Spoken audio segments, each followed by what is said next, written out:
और इस वक्त बड़ी खबर रियासत जम्मू कश्मीर से आ रही। जम्मू कश्मीर के रावलकोट से हिंदुस्तानी फौज की जवाबी फायरिंग।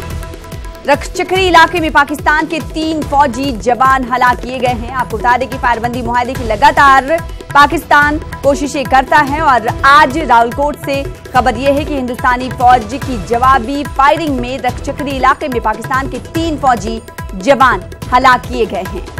तो पाकिस्तान की जानिब से लगातार फायरबंदी मुआहदे की खिलाफवर्जी की जाती है और इसका मुंह तोड़ जवाब भी हिंदुस्तान की फौज की जानिब से दिया जाता है। और आज पाकिस्तान के 3 फौजी जवान हलाक किए गए हैं। सिलसिले में मजीद अपडेट हासिल करेंगे, रुख करेंगे जम्मू का। हमारे साथ हमारे नुमाइंदे समीर जुड़ चुके हैं। समीर, इस हवाले से क्या कुछ अपडेट मिल पा रही है?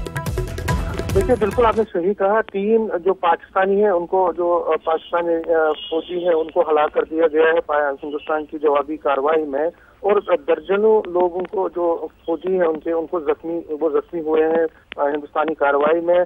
जो पीओके से जो खबरें आ रही है वहाँ कहा जा रहा है कि जो हॉस्पिटल है वहाँ इमरजेंसी डिक्लेयर कर दी गई है और कई जो जख्मी है जो फौजी उनको देखा गया है कि वो हॉस्पिटल में उनको भर्ती किया गया है वहाँ के। तो जाहिर तौर पर हिंदुस्तानी फौज ने जो जवाब दिया वो बहुत ही जबरदस्त जवाब दिया है, जिसमें पाकिस्तान को जबरदस्त नुकसान पहुंचा है। और जाहिर तौर पर जिस तरह से कल पाकिस्तान ने फायरिंग की, कई हमारे सिविलियन एरियाज को टारगेट किया, जिसमें बीएसएफ का एक जवान, एक औरत और एक 5 साल बच्ची जो है उनकी हलाकत हुई।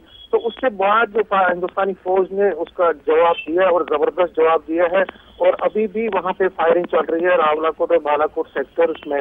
तो ये जो फायरिंग है न सिर्फ पाकिस्तान को जो है उनको जो उनके पोस्ट को तबाह किया जा रहा है, बल्कि जिस तरह मैंने कहा कि कई उनके जो फौजी है उनको हलाक कर दिया गया है। और जो डिफेंस सोर्सेज से पता चला है कि ये जो कार्रवाई है वो जारी रहेगी, क्योंकि जिस तरह से पाकिस्तान जो है मानने का वो संभलने का या वो अपने हरकतों से बाज नहीं आ रहा है। लगातार न सिर्फ हमारे डिफेंस इंस्टॉलेशंस को बल्कि सिविलियन पॉपुलेशन को भी जिस तरह से वो टारगेट कर रहा है, तो जाहिर तौर पर उसका जवाब, माकूल जवाब दिया जा रहा है। और जो ये कार्रवाई की गई है उसमें कई पाकिस्तान के फौजी, और कहा यह भी जा रहा है कि अभी तो सिर्फ पाकिस्तानी मीडिया जो है, पाकिस्तानी जराए जो 3 लोगों की बात कर रहे हैं, लेकिन कहा जा रहा है कि उससे भी ज्यादा फौजी उनके हलाक किए गए हैं और कई लोगों को जख्मी कर दिया गया है। तो जो जवाब है वो बहुत ही तेज जवाब है, बहुत ही जबरदस्त जवाब है। तो जाहिर तौर पर ये जवाब आगे भी जारी रह सकता है। जी सना जी, बेहद शुक्रिया समीर हमारे साथ जुड़ने के लिए, अपडेट फराहम करने के लिए। तो पाकिस्तान की जानिब से लगातार फायरबंदी मुआहदे की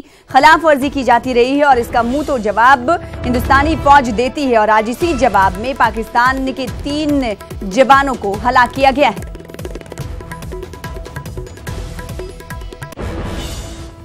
इस वक्त बड़ी खबर आ रही है कि पीएम मोदी 20 अप्रैल को अबू ज़हबी का दौरा कर सकते हैं। अबू ज़हबी का खलीज में पहले हिंदू मंदिर का इफ्तिताह करने के लिए यूएई का दौरा करेंगे वजीर आजम नरेंद्र मोदी। आपको बताते हुए चले कि वजीर आजम नरेंद्र मोदी ने फरवरी 2018 में इस मंदिर का संग बुनियाद भी रखा था।